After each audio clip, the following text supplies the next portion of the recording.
Hello, today we will be talking about resting, local, and action potentials in regards to neurons and how they transmit electrical signals through the body.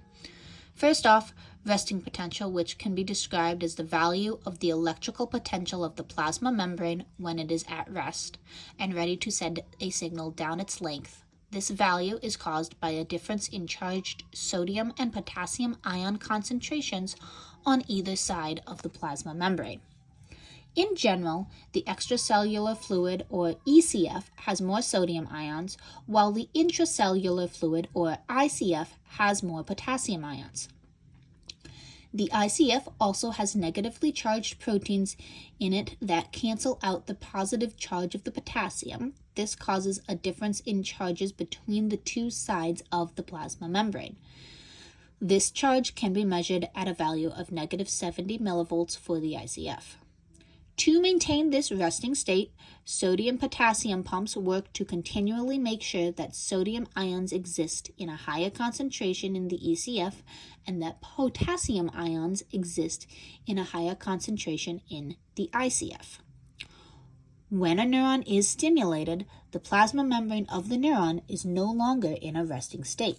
There are two things that can happen once a stimulation has occurred: local and action potentials. Which potential occurs depends on where the stimulation happens. When stimulation happens at a dendrite, this is called a local potential. At this point, if stimulated, a sodium gate in the plasma membrane of the dendrite will open and sodium ions will diffuse into the ICF. The opening of this sodium gate at the site of stimulation causes more sodium gates to open, continuing in a chain down the plasma membrane. If this current is strong enough, it can reach the axon hillock region. Local potentials have three main characteristics. They are graded, meaning they vary in magnitude depending on the strength of the stimulus. The more stimulation that occurs, the more the sodium channels will open and the more sodium ions will enter the ICF, depolarizing the membrane to a larger and larger degree. They are decremental, meaning that the current gets weaker the further away from the site of stimulation it gets, and they are reversible. This means that if the stimulation stops, the sodium gates will close and the membrane will return to its resting membrane potential at this point. And sodium-potassium pumps can return sodium ions to the ECF.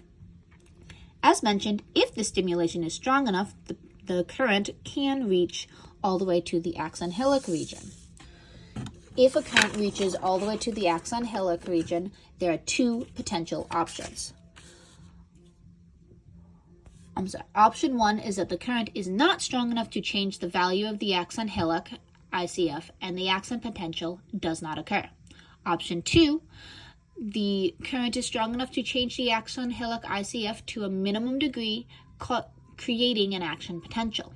Action potential can be described as a more dramatic change in the state of the plasma membrane. It can occur at the axon hillock region and along the axon's length. It will occur at full strength or not at all. This is known as the all or none law. And it is non-decremental, meaning that the strength is the same down the entire length of the axon, no matter the distance. It is also irreversible. Once started, there is no stopping it. There are a few steps to the action potential.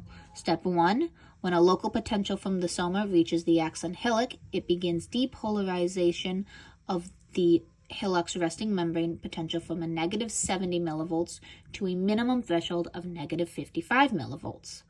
Once this threshold is reached, a multitude of sodium gates on the plasma membrane will open, allowing a rapid diffusion of sodium ions into the ICF.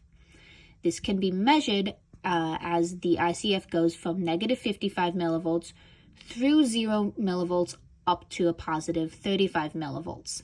At this point, the sodium gates close and the potassium gates open, allowing a rapid depolarization of potassium ions into the ECF.